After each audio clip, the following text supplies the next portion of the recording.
Welcome to the first ever Ride and Laugh podcast. I'm here with my buddy Sage, aka Trail Sage. We are stoked to be here and we are stoked to have you listening and watching. Before we get started, we want to share our vision for the show. So take a moment and think about that feeling after an awesome ride with your friends. You're at the parking lot, brewery, diner, you're hanging out, all the great conversation that happens, talking about trails, bikes, training, and just how much fun you had. That's the idea behind the Ride and Laugh podcast. So definitely join us. If you're stoked on mountain bikes, we're going to be talking. We're going to be having a lot of fun. Let's get into it. Sage, how are you today? Oh, man. Back is still hurting, believe it or not, from putting on my pants the other day. But yeah, I'm doing well otherwise. We are going to get into injury recovery and prevention. But first, we're going to talk a little bit more about our vision for the podcast. We're going to talk about trails. We're going to talk about technique. We're going to talk a lot about bikes, mountain bike tech. We're going to get into flow state training, mountain bike nutrition, which is a big one for us, mountain bike YouTube, things that we're enjoying watching, Sage's channel, mountain bike training. We want listener feedback. We've set up an email, which is rideandlaugh1@gmail. Ride and Laugh number 2 is a completely different channel, and we do not endorse them. So, in fact, we have a lawsuit against Ride and Laugh number 2 right now. Anyways, we're going to be talking about gratitude for riding, trails, bikes, friends. What I wanted to start with is it's in the Northeast right now. It's winter. And it's a little bit cold out, and we don't always get our weekly ride because of the conditions. And that is bumming me out. The mountain bike therapy is real. And how many times have you been injured, Sage, where you've told people about your injury and people who don't ride, and what do they say? What's their response when they find out that you maybe broke your back? Most of them are like, you probably shouldn't be mountain biking. So you're going to stop doing that, right? And yeah. And our response, so anyone that doesn't know, I broke my face, and by face, I mean like the whole thing, and my jaw really bad this summer. And for the first time in my life, I actually considered, I said, maybe I should stop doing this. And my wife said, absolutely not. You're going to keep going. And she's awesome. And that's an awesome lady. But certainly anyone that doesn't ride would say, you're going to stop, right? That's crazy. And, but that's the power and the passion that I think mountain bikers have. And that's what we want to bring to the podcast. And we want other people that understand that or are getting into it, whether you're a new rider or an experienced rider, just that passion of, I might break my face. I might break my back. But I absolutely love doing this, and I can't wait to get back out there. And I think anyone that's been hurt is just counting down the days to recovery so that they can get back on the bike. Yeah. What are some strategies to get over that injury hesitation that you might have once you get back on the trail? Because that's something that I've been dealing with quite a bit recently after having such a bad injury.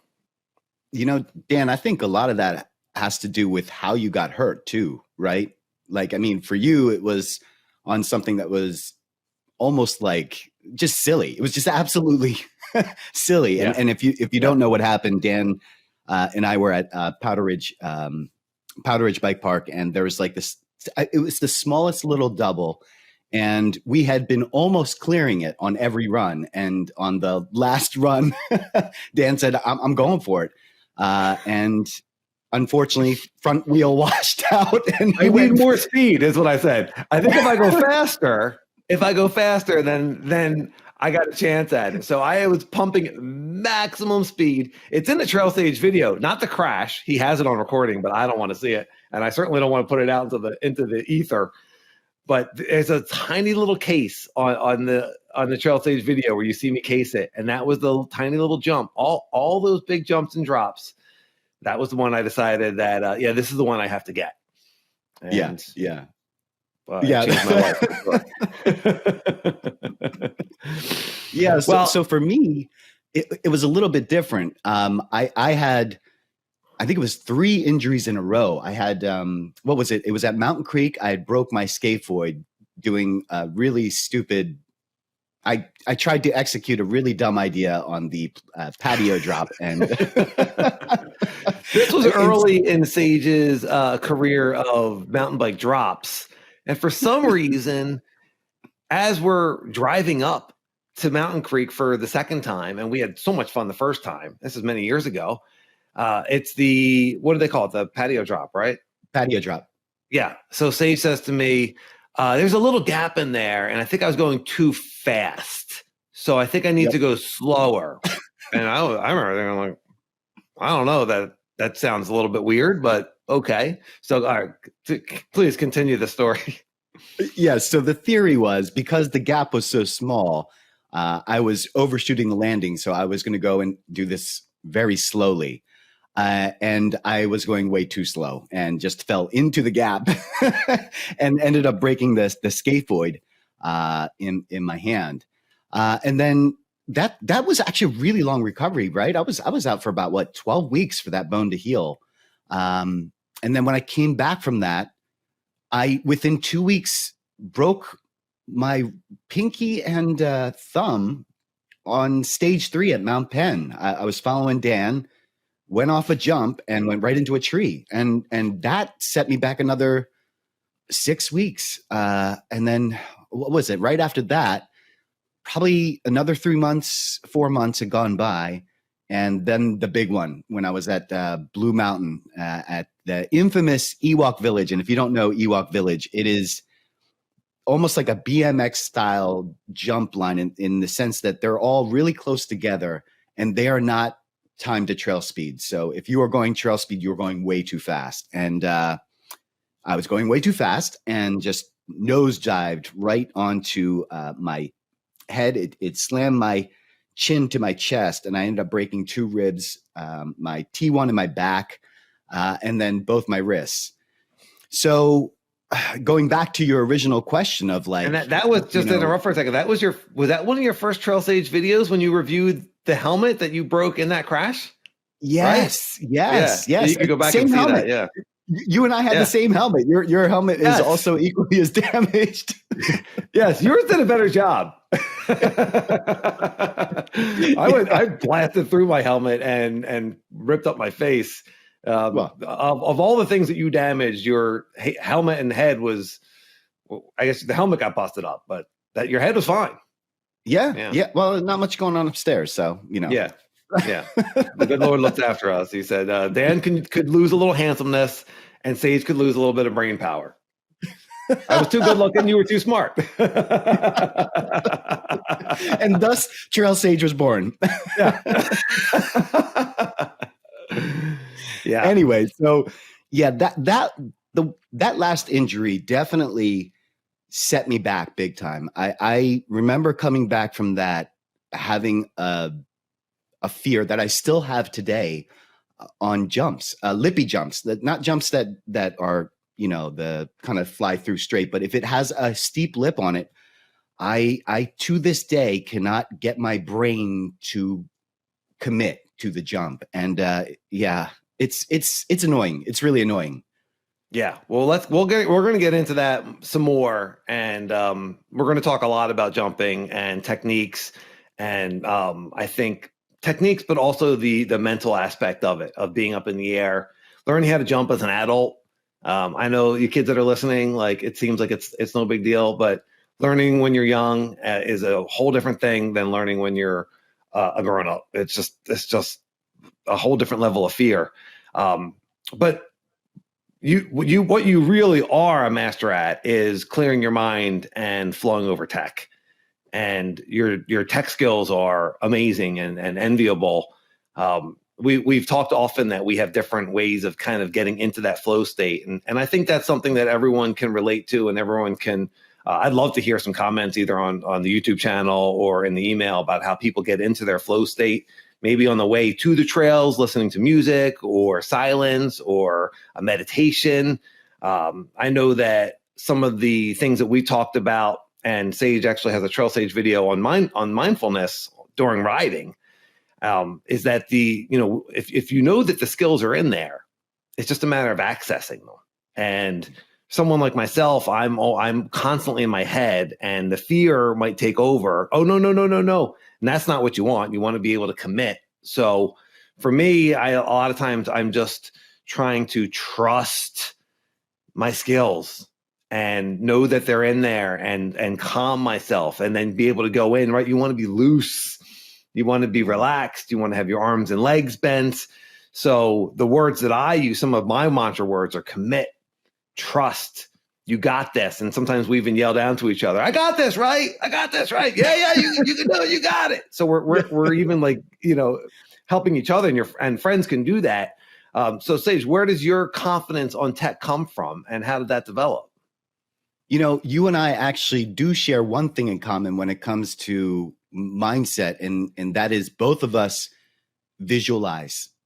And that's a really powerful thing, and I think you hear a lot of people talk about this in sports in general. But it's a little bit different in mountain biking because it's such an individual, like it's you against the mountain, right? Yes. It's not like in football where you're like, I'm visualizing myself, tackling this person. You're not playing against somebody else. It's really on you. Is it against or should it be with? You know what I mean? Like it should be you with and the mountain. I don't know. You don't want to frame it as you're against the mountain. Yeah, you're right. You're right. Good catch. Yeah. But you and I share that. We both talk about like what we had kind of been dreaming about or like daydreaming about. I daydream a ton about a feature that I've seen, and I'm just like, man, it would be really good to do it. And then I start to see myself doing it and getting a visual of it. That's the first part, right? That's the first part. But then sometimes we don't have that luxury, right? Like when we're doing a destination ride, we don't have the luxury of daydreaming about a feature unless we had seen it on a YouTube video. So it's a little bit of different mindset when you're coming up to a feature for the first time too. And I think that's when the biggest separation between you and I probably happens, because I'm able to kind of empty the brain and attack these features, no matter what they are, a little bit differently than you do. And that really just comes down to just literally emptying my brain of all thoughts. And if it is something like a drop, I shouldn't say I empty myself of all thoughts, because if there is something that I do need to take note of, and a really good example of this is a drop that maybe has that you can't see the landing of. So what I'll do is I'll pick something in the distance, like a tree, and this will be very far off in the distance. And so I will just keep that one thought in my head. Everything else gets cleared away. Let my body do what it has to do. And then I focus in on that tree. And then of course, once I'm off the drop, then, the eyes drop down and I'm already, seeking out the landing. But yeah, for the most part, the brain is just empty upstairs. And that's something you could just turn on or rather turn off. I mean, that seems like an incredible gift to me. Do you find that you're able to do that in real world scenarios also? Like if you're overthinking something, work or personal, can you turn those thoughts off? I mean, could you take that into your personal life? Because that's kind of a superpower. Yeah, I wish I could. I mean, I really wish I could turn off the brain sometimes. I struggle a lot with that, Dan. I think that is for riding, looking at it from a riding perspective, not from a life perspective, but I think riding and in sports in general, there's two different types of people, right? You have the method and then you have instinctual, and I can't speak for method, but you are definitely a method person. I can hear it. When you're tackling a feature, I can hear you actually going through the mantra in your head, like stay low, blah, blah, blah, blah. And then shut up, brain. Shut up.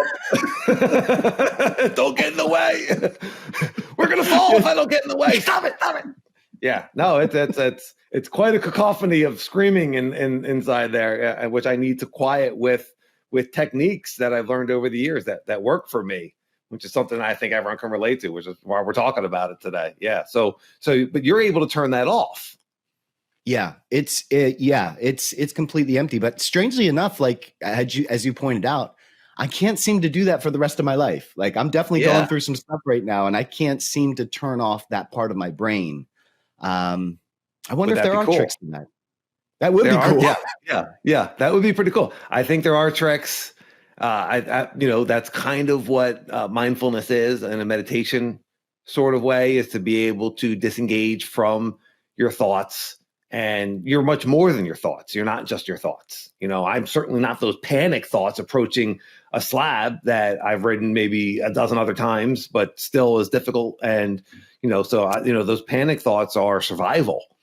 But in our real lives, or in the rest of our lives, those thoughts, you could look at them as panic thoughts as well. And they're misplaced survival thoughts. I don't need those thoughts at that time. And certainly, there's plenty of times that we're going through life where we don't need these kind of obtrusive thoughts, and not in a mentally unhealthy way. It's just human nature. So if we could take some of these techniques from the trail and bring them into life, or if you figured out some of these techniques in life and bring them to the trail, and I think that's where worlds collide and things get really cool.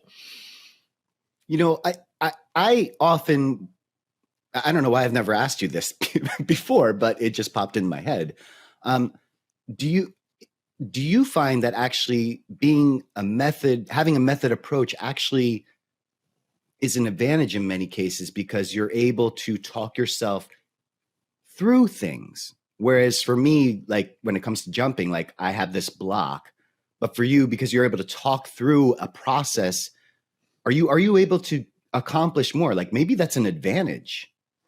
I think there's probably pros and cons to both. I would much it seems to me, it's funny that you say that, because it seems to me that being instinctual would be better. And you're saying, well, maybe you have it better. It's the, when I'm in a flow and I'm in the zone, and I'm letting go of my thoughts, and maybe I'm going with my mantra, then I can have 2, 3, 4 months. I think at one point I had like a year of solid riding where I didn't fall and I was just conquering everything.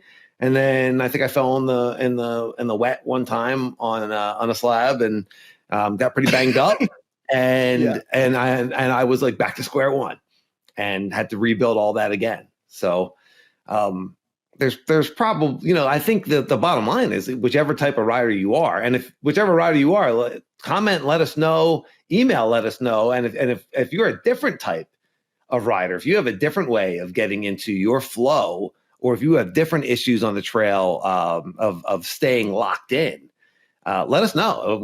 I'd love to hear what some other people's perspectives are on this, other people's challenges, and those are things that we could talk about on a future episode. But I think you bring up a really good point, that there's probably highlights to each approach. And my guess is that, from talking to people, is that most people are more in their heads. I think you have a little bit of a gift in being able to turn that off. But again, comment, email, that's just my guess. So we need to get a more scientific study going on there. We ain't scientists. We'll be funding a study. That'll be Ride and Laugh number 2 at Gmail. We'll be funding the study. Just so you know. They're listening. Yeah. You should have given us that email. I'm just saying. You should have. I got to pay for a study.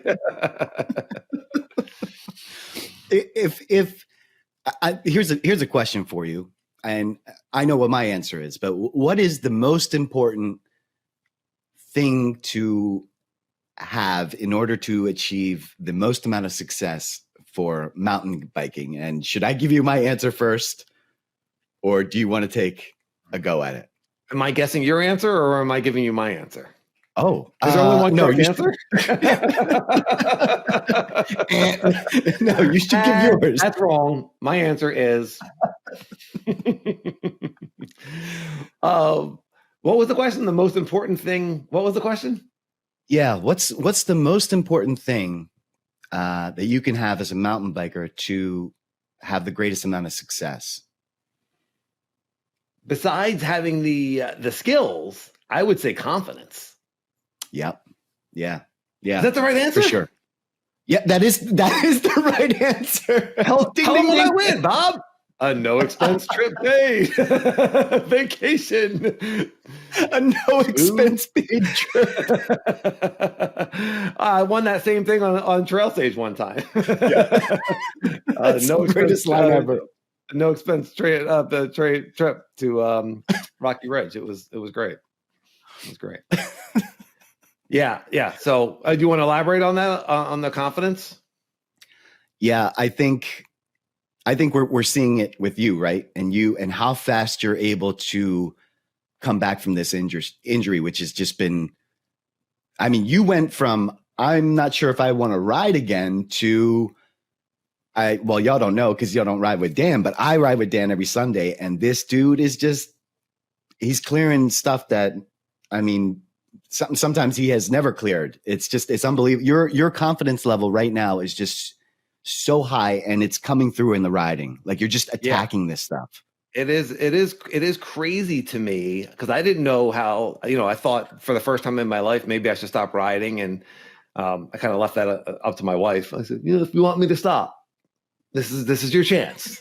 Yeah. In the hospital, I said that to her, and God bless her, she said no. And then I was like, maybe I'll just do XC. Maybe I'll just do cross country, and I got no problem with cross country. I think it's fun, and that's what we did. The first month I came back, we did XC rides, and it was awesome. But very quickly after that, I just started to get the itch of like, let's get some tech, let's get some rock gardens, let's get some slabs, let's get some features. I haven't gotten into jumping again yet, though it's not really the season for it. And yeah, the confidence was there, and a lot of that was just is what you talked about earlier that we could definitely get it more into was that envisioning it and picturing it when you're not on the bike.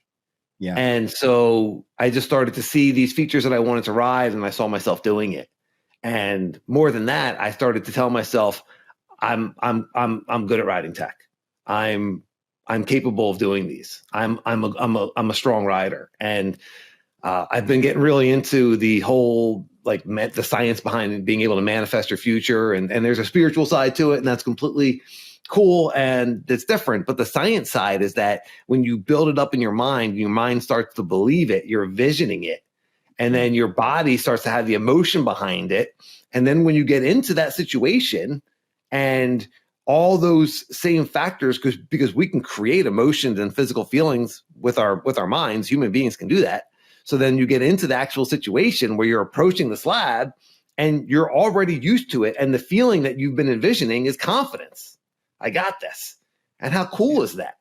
So if someone's having trouble or looking at a feature and saying, I don't know if I could do that, and then picturing it and in their mind doing it and succeeding, and then the feeling afterwards of like, yes, high-fiving your friends and just being so stoked that you did that. We've done that on a lot of different things. I remember there's a really, really steep slab at Mount Penn with a crazy gnarly entrance, and we looked at it and we were like, no, forget it, no way.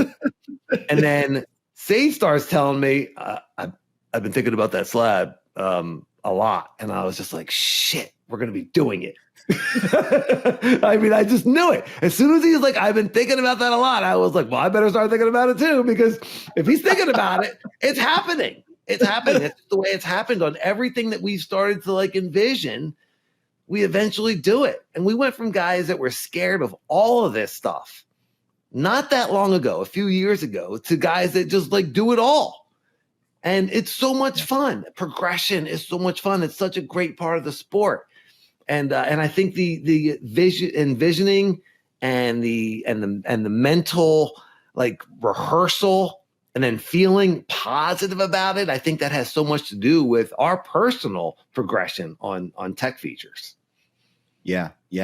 But let's not forget all the work that you're putting into it too, the physical work too. I mean, that's true. Progression's one part of it, but you also put your time in, with the pump track and just going out, hammering out miles so that you're in shape to be able to even get to these places. It's not just mental with you. You are You are a physical specimen, my friend. I always call you the diesel engine because once you get started, man, that's it. But yeah, the physical part of it plays a big role too. You know, we talk about confidence and all that, but like you also need to back it up with just constantly practicing this stuff, you know, and being in shape makes a huge difference so that you're not tired when you get to these obstacles. I actually, aside the patio drop,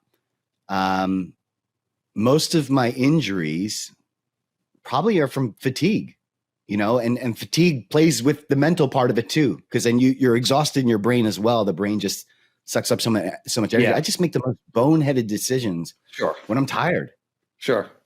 Yeah. I mean, how many times have you had a little crash or just clipped a tree or something like that, and you're just thinking, or you even say out loud, like, "Oh, the fatigue's setting in. It's just getting me," or your brain's just not working quite as right. Certainly being fit makes mountain biking more fun, unless you're riding an e-bike. And even then, you still need quite a bit of fitness to be able to haul one of those things around.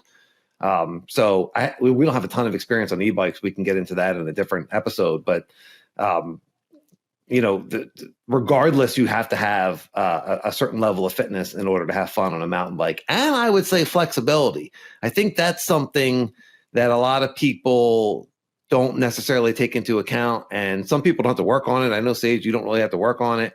But being able to get into a low hinge, being able to rather hinge at your hips and engage your hamstrings.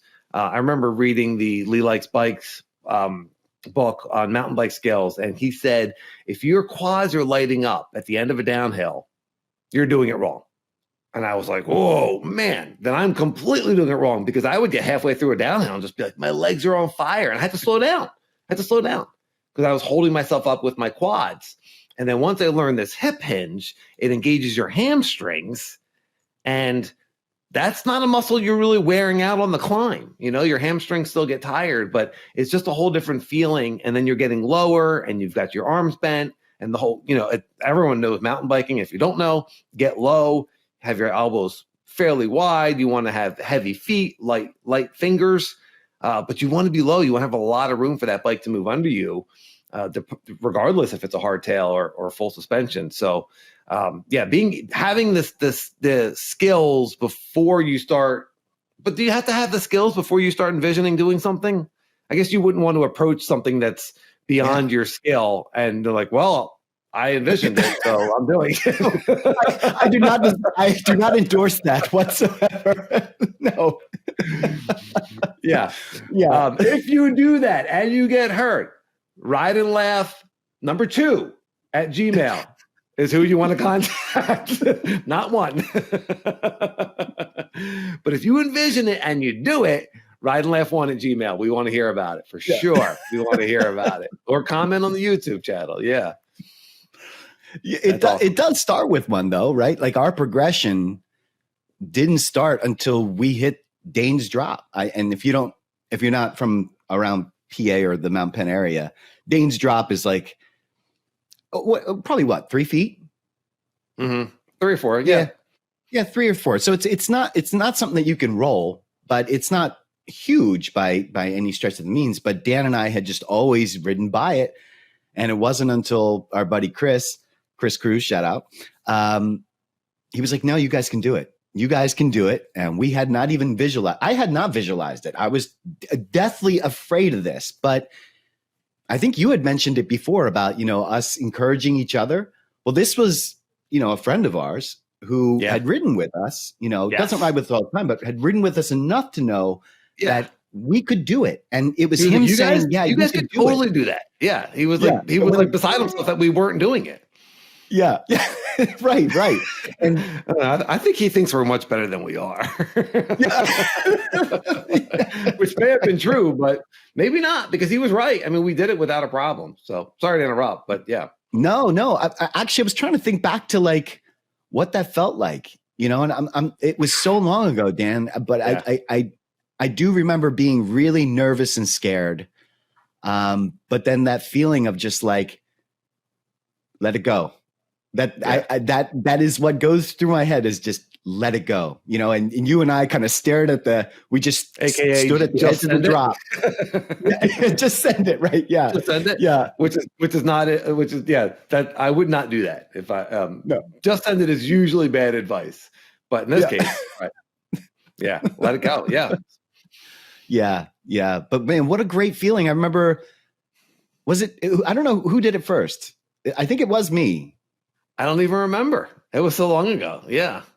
But I remember taking our friends through it afterwards and being so stoked, and seeing their stoke.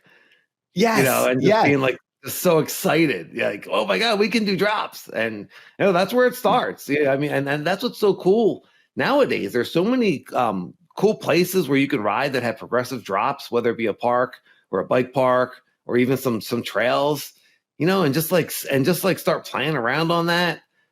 Here in Pennsylvania, they're just starting to build some cool progressive bike parks for local townships, and I know in a lot of the around the country and around the world, there's a lot more of that stuff. But you start small and just work your way up. Yeah, what a great time to get into mountain biking, because you're absolutely right. The bikes are primo right now, and now you're getting townships and cities behind biking, and you're seeing these pump tracks being built, jump parks being built, and they're free. They're free. Yeah. We didn't have this when we started riding mountain bikes. We were on these old Geo bikes, clipped in, and man, what a great time to be a mountain biker for sure. Yeah, and I feel like when we were really getting into it, which is how long ago do you think that we started riding together? 16 years. 15 years. So the bike parks back then were free ride parks.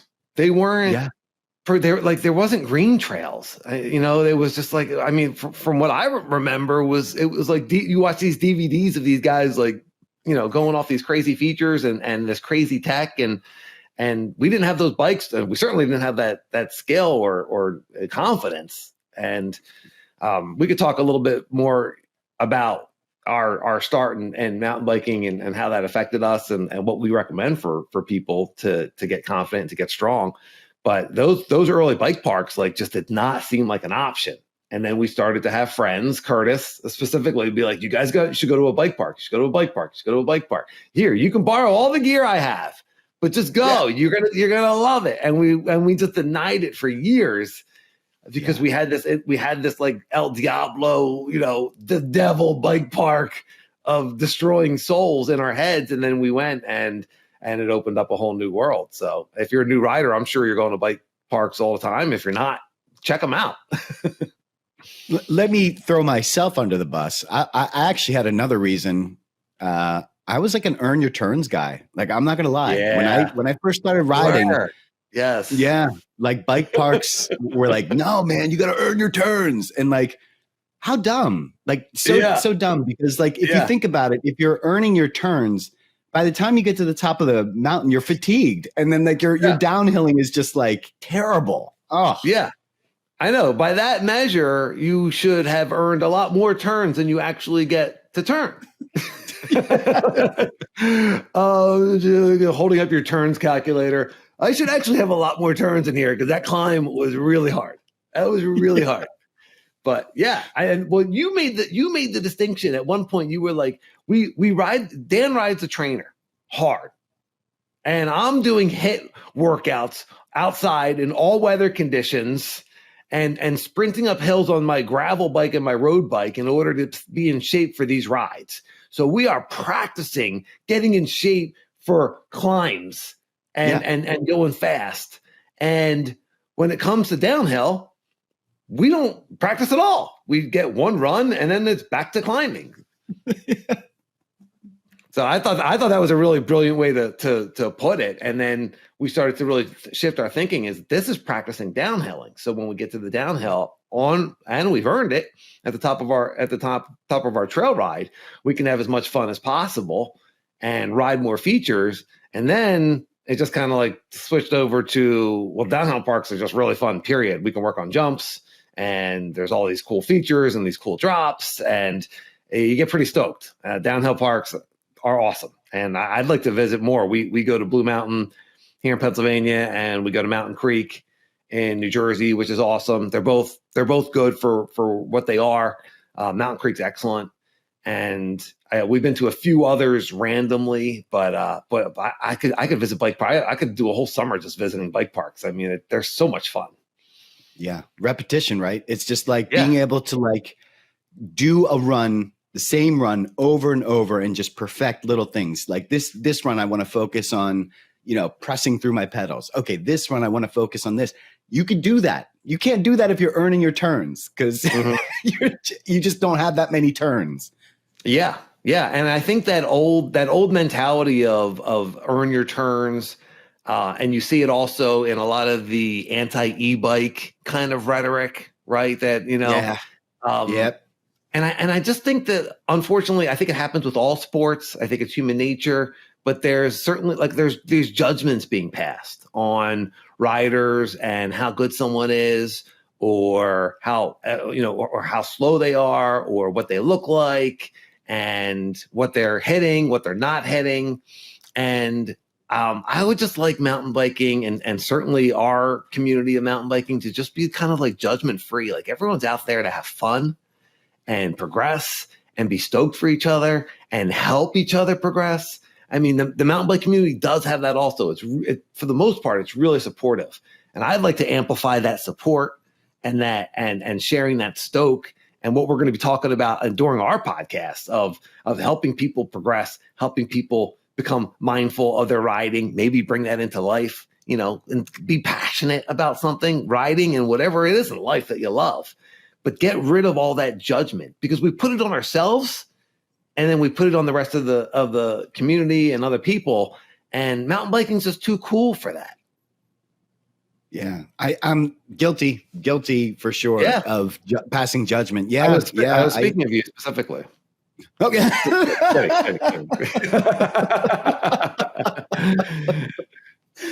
But yeah, I've definitely passed. I was, earn your turns. I was also anti-e-bike for a little bit. I'm not now. I'm completely on board. If I could afford one, I'd buy one right now. Honestly, I've passed judgments on people. It's terrible, but I think we all fall victim to that at some point. And I tell you what, the best feeling is when you get shown up. When you pass a judgment, you're like, oh crap, I was way off. I was way off. And so being able to learn from that experience, and be a better person. Right. But I'm owning it. I'm owning it. I judged. Yeah. I mean, it's part of maturing. It's part of growing up. It's and I would just love to see the mount. I want our community of mountain bikers to be non-judgmental and supportive, and everyone just getting better at riding and having fun. If you want to get better, if your thing is riding cross country and getting better to you is just going faster, like, you don't have to be riding crazy tech or clearing jumps. If you want to get into it, we'll help you. But yeah, absolutely. Whatever you love. And if that's your thing, if it's not fitness, if it's e-biking to the top of a mountain and going down as many times as you can, like, that's totally cool. That's totally cool. The sport's so diverse. That's so cool. It's so beautiful. I love it. That's the other thing, right? That's another thing that you and I have kind of like, in that 16 years that we've been riding, the amount of disciplines of riding itself has expanded, from like including down country to enduro. Enduro wasn't a thing. Like, you were a downhiller or you were cross country. That was it. You had two options, and now we have all mountain enduro, and like, there's just like, and there's bikes for each, right? So it's like, it's so easy to get into mountain biking and find your niche, and that niche can change. You and I, we had talked about it. We started out as XC guys, and now, well, I guess we're still XC, but like, we're XC enduro. I don't even know what we would be anymore. Free ride C. That's not a thing. That's not. Is that? Well, we're not free ride because we pedal all around the mountain. But yeah, I mean, but let's not label it. We ride. Yeah, we ride. Yeah, we ride and laugh. Ride and laugh. We ride. Yeah. So I mean, I have so much gratitude, and that's something that I want to touch on. We're going to talk about every podcast, every episode is just something that we have gratitude for. in the mountain bike world, and certainly in life. I think it's a great idea to write down 2 or 3 things that you have gratitude for every day. It just kind of like brings a little bit of thankfulness, a little bit of positive energy into your world. And we could all use that. And so as far as gratitude towards the mountain bike world and community, there's so many things. But today I'm going to start with just our local trail builders, the people that build those cool features and that build the water bars and keep trails draining correctly. And so everyone who works on trails, builds trails, and just super, super gratitude. Like when you think about where you're riding and how much work goes into that, it's awesome. And it's awesome. And I certainly appreciate it. And a big thank you and much gratitude to all the trail builders of the world. Dane Clay. Yeah. Yes. Local legend, Dane Clay. Thank you very much. Absolutely. Yeah. So did you want to second that one, or did you want to add a different mountain bike gratitude? Oh man, of course I would second that, man. I mean, where would we be without trail builders? But I guess in light of, all the struggles that I've been going through, with all the channel stuff, I'm really grateful for our friendship, and all the friends that we have in our mountain bike community. These Sunday rides have like literally kept me alive, I look forward to Sunday. I've always looked forward to Sunday. We talk about it all the time. It's all about Sunday. Don't do anything that would destroy that Sunday ride. And more than ever, that Sunday ride has meant the world to me, and I'm so grateful that I have great friends that and I have the ability to do that. I have great friends, but I also have the means to do that. I have a bike, yes. I have a car, yes. I have my dad, just super grateful. Super grateful. I mean, so when you stop and think about it, sometimes things that we can easily take for granted. So for everyone listening, when I met Sage and my family was really young and his family was pretty young, and he had the idea, he's like, let's just ride every Sunday at 9 a.m. and we'll make that our thing. And it was so brilliant because then we were able to just kind of get into this routine, and our family started to know, like, okay, Sunday mornings, the guys are going out riding. And so it just became like kind of locked in place. And thank God, because we talked about it in the beginning of the episode, but mountain bike therapy. So, I mean, if you're having a hard time, you're going through some stuff in life. And even if you're not, just that, being able to get out and use your body, and maybe you've been training all week, maybe you put in a couple trainer rides, or you've been running or whatever it is, or lifting weights to get in, and you go out and you have a good ride. It's kind of the culmination of that. Maybe you had some smaller rides during the week if you're lucky, right?